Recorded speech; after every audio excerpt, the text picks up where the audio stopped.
Hello friends, welcome back to English with Asha ma'am. आज मैं आपके लिए जो पैराग्राफ लेके आई हूँ इसमें एडवांस वोकैबुलरी का यूज़ है। पैराग्राफ आपके लिए काफ़ी इन्फॉर्मेटिव भी रहेगा, हेल्पफुल रहेगा। आइए शुरू करते हैं।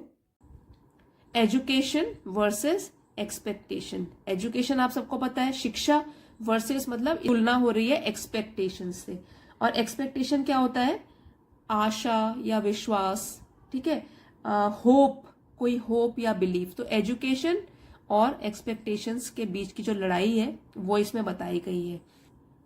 इन टूडेज कंपेटिटिव, इसको बोलेंगे competitive, in today's competitive world, parental expectations have soared, expectations have soared, leading to immense pressure on children to excel academically,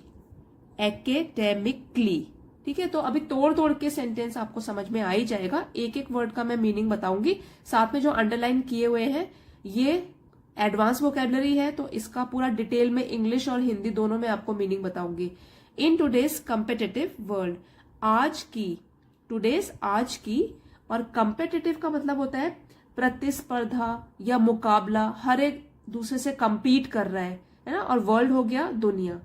तो competitive involving people to compete with each other, तो प्रतिस्पर्धा भी बोल सकते हैं और मुकाबला बोल सकते हैं। तो आज की या आज के इस प्रतिस्पर्धा वाली दुनिया में, ठीक है, इन टूडेज कंपेटिटिव वर्ल्ड, आज की इस कंपटीशन से भरी दुनिया में। तो कंपेटिटिव जो है ये एडजेक्टिव है और वर्ल्ड है नाउन। नाउन को डिस्क्राइब कर रहा है कि वर्ल्ड कैसा बन गया है अभी, कंपेटिटिव, प्रतिस्पर्धा से भरा हुआ बन गया है। तो आजकल की इस प्रतिस्पर्धा भरी दुनिया में पेरेंटल एक्सपेक्टेशंस हैव सोर्ड। अब जब कंपटीशन बढ़ गया है तो पेरेंटल मतलब माता पिता के, एक्सपेक्टेशंस अभी आपको बताया था यहाँ पे कि आशा या विश्वास, उनका जो होप है बच्चों से, पेरेंटल, अब पेरेंट्स की बात हो रही है तो अपने बच्चों के लिए ही उनकी एक्सपेक्टेशंस है। तो पेरेंट्स की जो एक्सपेक्टेशंस है, जो होप है अपने बच्चों को लेकर, दे हैव सोर्ड। और सोर एक वर्ब है, सोर मतलब ऊपर उठना, बढ़ना, तो टू राइज वेरी फास्ट, ये वर्ब है एक। तो it has risen very fast. Parents भी अपने बच्चों से बहुत एक्सपेक्टेशंस रखते हैं। एक्सपेक्टेशंस यहाँ नाउन है और सोर्ड हो गया वर्ब। तो आपको बताया कि आजकल की प्रतिस्पर्धा भरी दुनिया में माता पिता की जो होप्स हैं अपने बच्चों को लेकर, वो बहुत ही बढ़ गए हैं। हैव के साथ वर्ब की थर्ड फॉर्म लगी हुई है, ये है प्रेजेंट परफेक्ट टेंस, बहुत ही बढ़ गई है। अब उसकी वजह से क्या हो रहा है, leading to immense pressure on children, उसकी वजह से क्या हो रहा है, लीडिंग टू, तो उसकी वजह से इमेंस प्रेशर पड़ रहा है। प्रेशर पड़ रहा है, प्रेशर हो गया नाउन कि प्रेशर, बोझ पड़ रहा है। कैसा बोझ पड़ रहा है, इमेंस एडजेक्टिव है ये, बहुत बड़ा, बहुत ग्रेट, वेरी बिग, मतलब कि अपार, बहुत ज्यादा प्रेशर, बोझ पड़ रहा है बच्चों के ऊपर। टू एक्सेल, और प्रेशर वो किस बात के लिए है, टू एक्सेल, एक्सेल करने के लिए, to do something even better, ठीक है, पहले जैसा करते हो उससे भी बेहतर करने के लिए, एकेडेमिकली। देखिए जब सी के बाद ए आता है लास्ट में वर्ड के, तो हम इसको प्रोनाउंस नहीं करते, स्किप कर देते। तो एकेडेमिकली, तो उनको एक्सेल करना है और बेहतर बनना है शिक्षा के संबंध में, मतलब जहां पढ़ाई लिखाई के मामले में उनको बढ़िया से बढ़िया करना है। जितना पहला करते हैं उससे भी ज्यादा करना है, क्योंकि कंपटीशन बहुत बढ़ गया है। अब एक बार फिर से पढ़ते हैं इसको। In today's competitive world, parental expectations have soared, leading to immense pressure on children to excel academically। और एक चीज का ध्यान रखना है, जब भी हम कोई पैराग्राफ लिखते हैं, एस्से लिखते हैं, या हम डिबेट में पार्ट ले रहे हैं या स्पीच बोल रहे हैं स्कूल में, तो हमको जो सबसे पहली लाइन है वो टॉपिक से रिलेटेड बोल सकते हैं। जैसे यहाँ पे हम पैराग्राफ लिख रहे हैं तो एक इंट्रोडक्टरी लाइन होनी चाहिए जो हमको इससे पता लगे, जो हमको सुन रहे हैं या जो हमको पढ़ रहे हैं कि अच्छा इस टॉपिक के बारे में है ये, तो हम जैसे हमने फोटो में देख ही लिया कि क्या हो रहा है, तो उससे रिलेटेड पहली लाइन हमने लिख ली, अब उसी को हम एक्सप्लेन करेंगे। तो पेरेंट्स की होप जो है वो बहुत ज्यादा बढ़ गई है बच्चों को लेकर। इसकी वजह से बच्चों के ऊपर बहुत प्रेशर पड़ रहा है कि उनको बहुत अच्छा करना है, बेहतर, अच्छे से और ज्यादा बेहतर करना है पढ़ाई लिखाई को लेकर। While some stress can serve as a motivator, while जबकि some stress कुछ तनाव तो ठीक है, कुछ प्रेशर तो ठीक है, can serve वो सर्व कर सकता है एज अ मोटिवेटर। मोटिवेटर मतलब प्रेरित करने वाला, हमको प्रेरणा दे सकता है। अब हम आराम से अगर बैठे रहेंगे तो उससे क्या होगा, हम उसी स्पीड से चलते रहेंगे और हमारा लेवल भी नहीं पड़ेगा। तो लेकिन अगर हमको थोड़ा सा प्रेशर मिलता रहेगा, चाहे वो कहीं से भी मिले, पेरेंट्स का मिले, टीचर्स का मिले, फ्रेंड्स का मिले, या ट्यूशन अगर रखते हैं तो वहां से मिले, कुछ ना कुछ थोड़ा सा प्रेशर तो मिलना ही चाहिए। तो थोड़ा, वाइल सम स्ट्रेस, कुछ तनाव अगर या कुछ प्रेशर हमको सर्व कर सकता है प्रेरित करने के लिए, इट ऑफन बिकम्स ओवरवेलमिंग। तो ऑफन मीन्स अक्सर, लेकिन अक्सर ये बन जाता है, बिकम्स ओवरवेलमिंग। नाउ ओवरवेलमिंग का मतलब होता है हावी हो जाना हमारे ऊपर, जिसको कि हम फिर मैनेज ही ना कर पाए। ठीक है, हावी हो जाना, तो एक्सट्रीमली ग्रेट और strong emotion that is very hard to handle. ठीक है, ऐसा इमोशन जो हमसे फिर हैंडल ना हो जाए।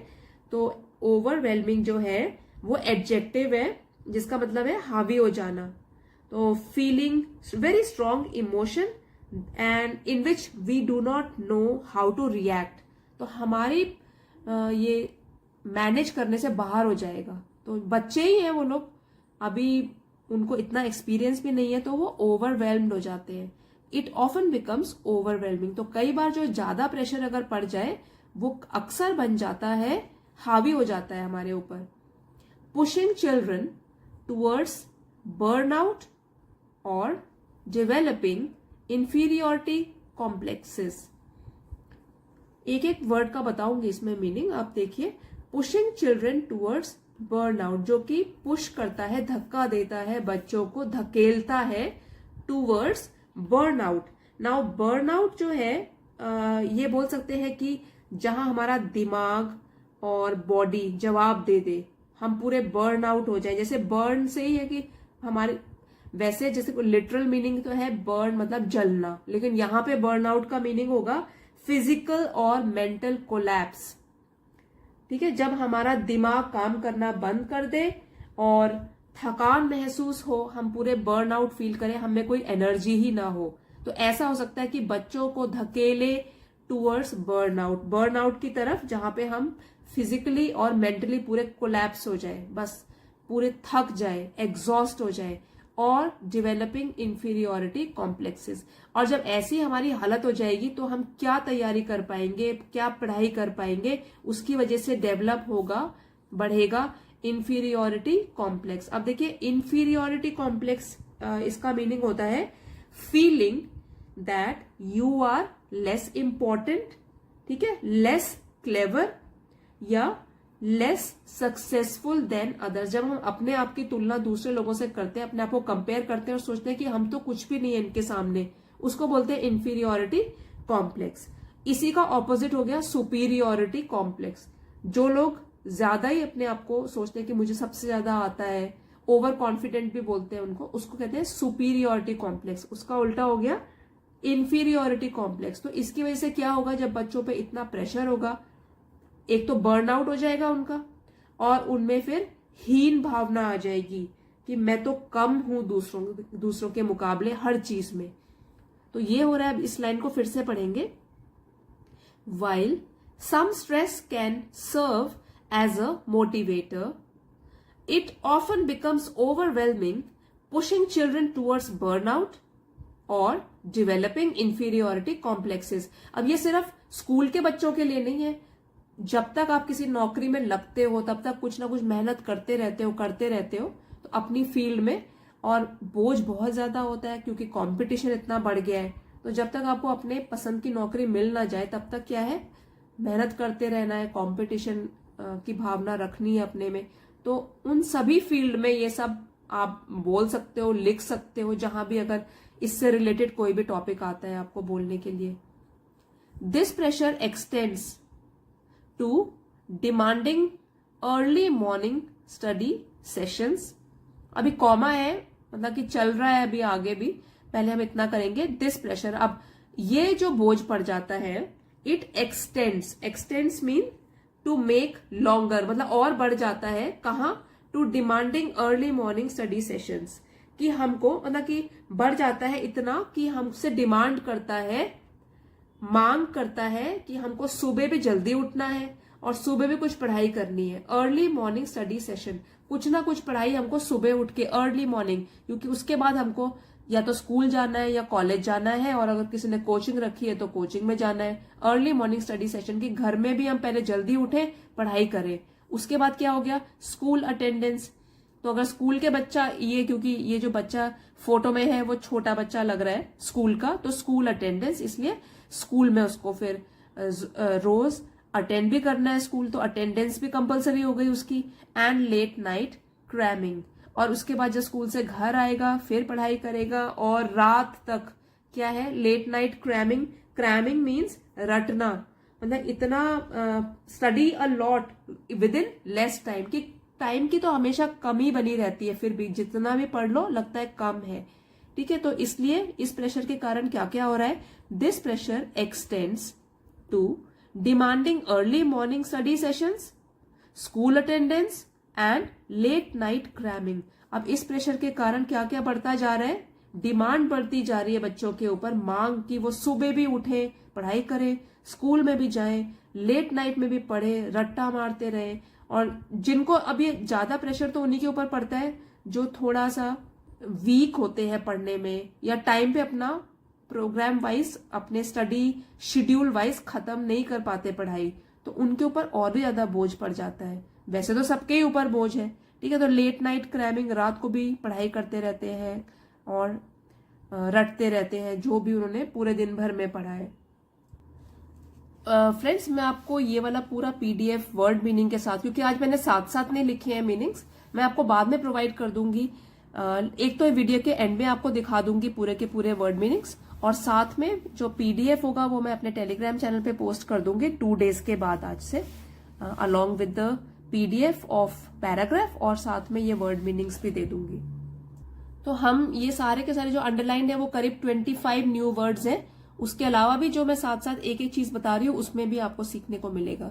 तो अभी कंटिन्यू करते हैं। During exams the burden intensifies with children pushed to achieve top ranks and percentages.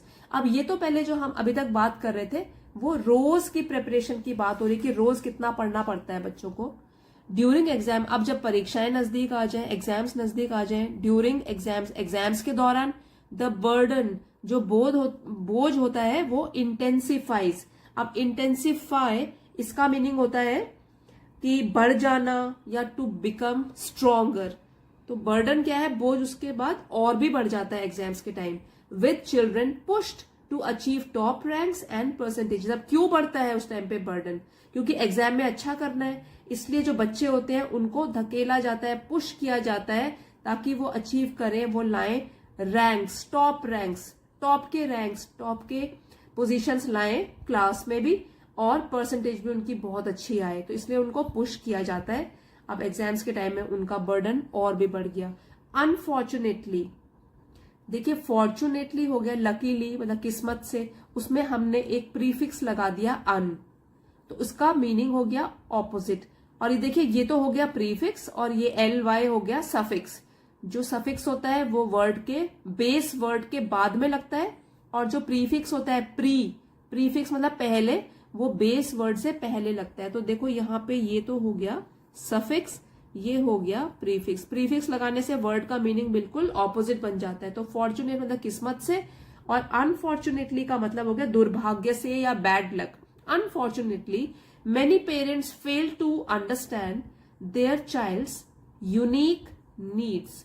तो अनफॉर्चुनेटली दुर्भाग्य की बात है कि कई पेरेंट्स, कई माता पिता फेल टू अंडरस्टैंड, ये समझने में फेल हो जाते हैं, असफल हो जाते हैं अपने बच्चों की, देयर चाइल्ड्स यूनिक नीड्स, उनकी जरूरतें जो कि यूनिक होती है। अब यूनिक होता है अलग, क्योंकि हर बच्चा अलग है, हर बच्चे की जरूरतें भी अलग होंगी, हर बच्चे का लेवल भी अलग अलग होगा। तो पेरेंट्स इस कंपटीशन वाली दौड़ में भूल जाते हैं कि उनका बच्चा अलग है, उसकी कुछ जरूरतें अलग हो सकती हैं।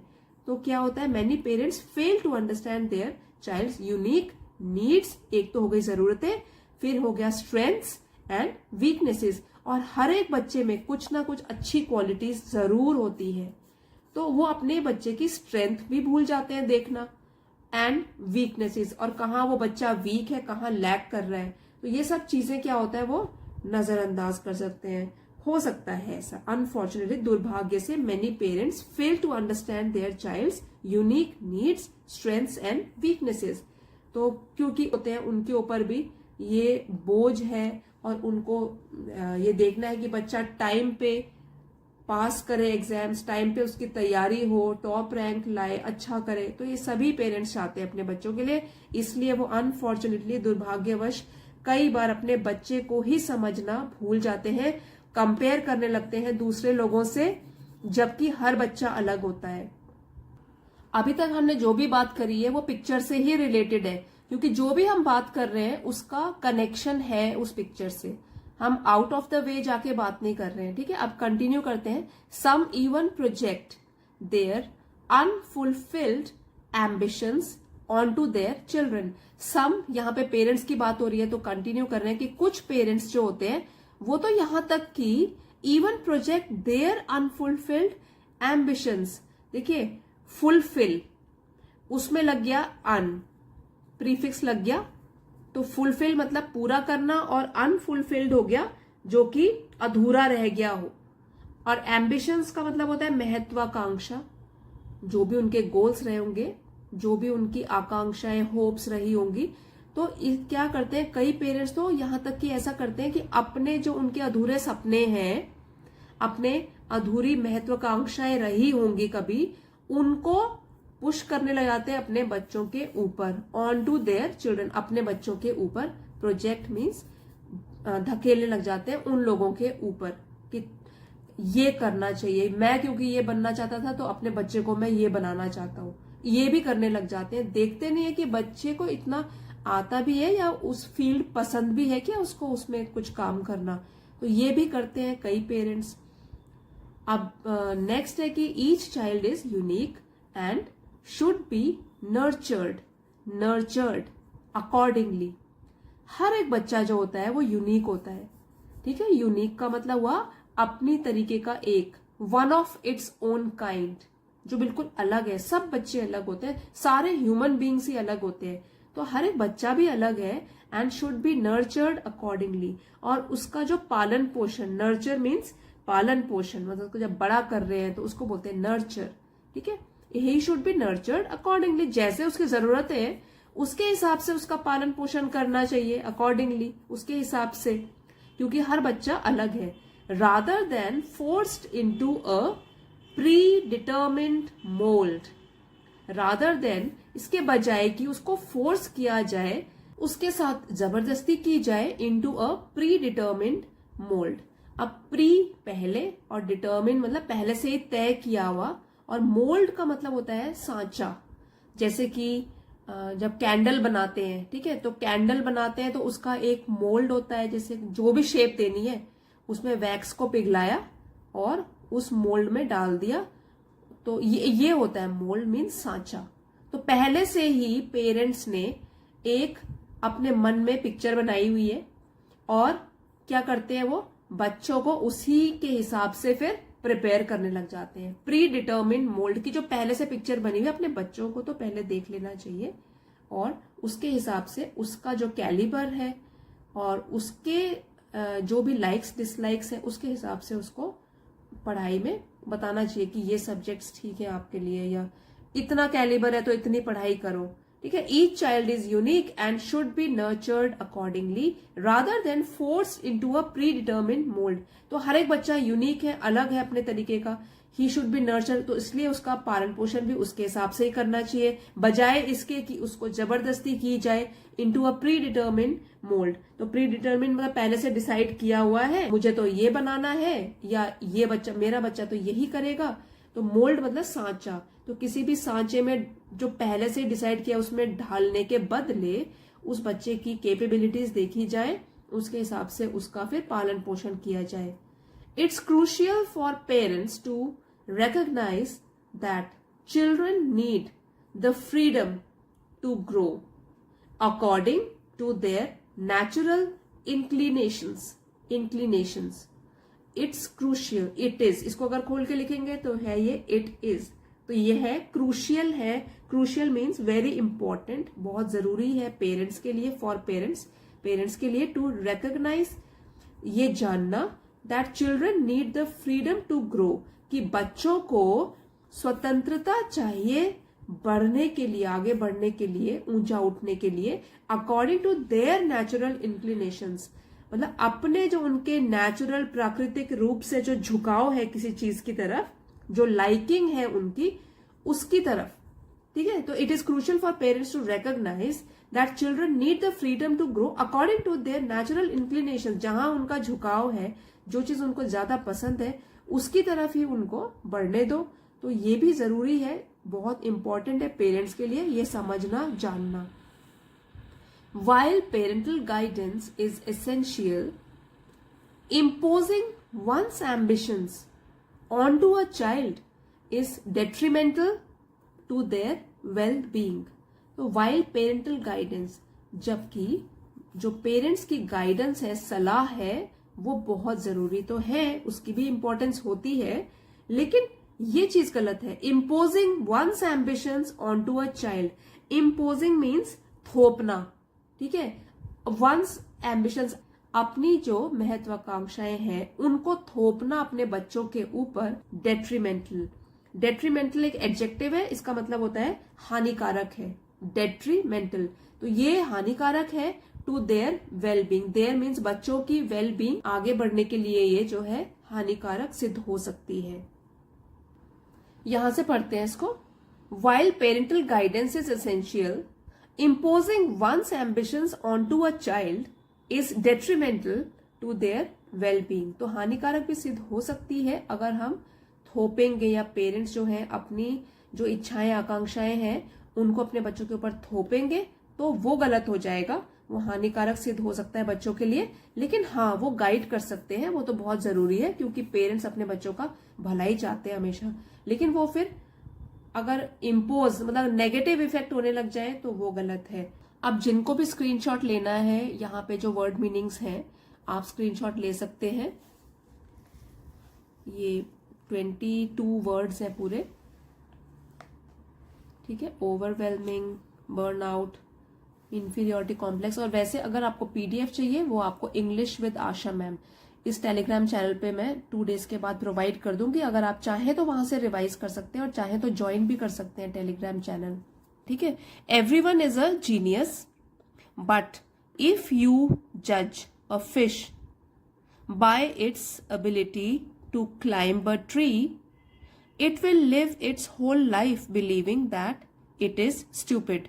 कहने का मतलब है कि अगर सब लोग जो है जीनियस होते हैं, इंटेलिजेंट होते हैं, क्योंकि सब में अपनी अपनी कुछ क्वालिटीज होती है, लेकिन अगर आप यू जज a fish by its ability to climb a tree, लेकिन अगर आप एक फिश को जज करते हैं कि क्या वो पेड़ चढ़ सकती है, सबको एक ही मापदंड से नहीं नाप सकते हम लोग। एक ही क्राइटेरिया सबकी इंटेलिजेंस को डिसाइड करने के लिए नहीं फिक्स हो सकता, ठीक है। अलग अलग कैपेबिलिटी सब में होती है। क्या सोचेगी? It will live its whole life believing that it is stupid. पूरी जिंदगी वो यही सोचती रहेगी, अपने आप को कोस कोस के जीती रहेगी कि वो तो एक मूर्ख है, उससे तो इतना भी नहीं हो सका, सब लोगों ने ये काम कर दिया। सो आई होप फ्रेंड्स आपके लिए ये वीडियो हेल्पफुल रहा होगा। अगर आपको अच्छा लगा है तो प्लीज़ लाइक शेयर ज़रूर कीजिएगा, और चैनल पे नए हैं तो इसे सब्सक्राइब कर लीजिए। अगले वीडियो में मिलते हैं। Thank you for watching.